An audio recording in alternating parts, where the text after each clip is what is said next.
Welcome to Not Milk Never Milk. Subscribe if you're lactose intolerant. In this video, I will explain how to play a color puzzle box. First, understand the primary goal, to arrange the colored pieces into a predetermined pattern or sequence. Each puzzle box presents a distinct challenge, often starting with a scrambled arrangement. Your task is to manipulate the pieces, typically by sliding or rotating them, to achieve the target design. This guide will help you master the basic techniques and strategies for solving these engaging puzzles.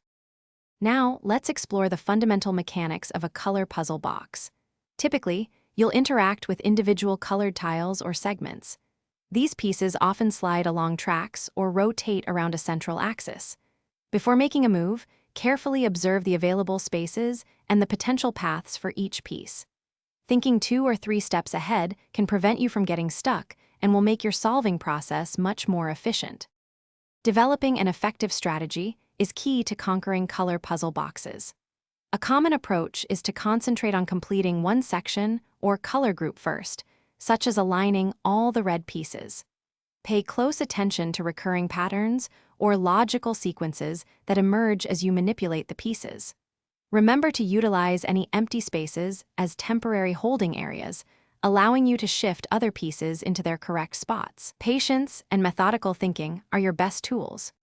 To truly master color puzzle boxes, consistent practice is invaluable.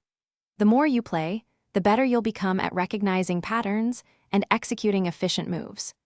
Be aware that some complex puzzles might feature specific key pieces whose correct placement is crucial for unlocking subsequent movements.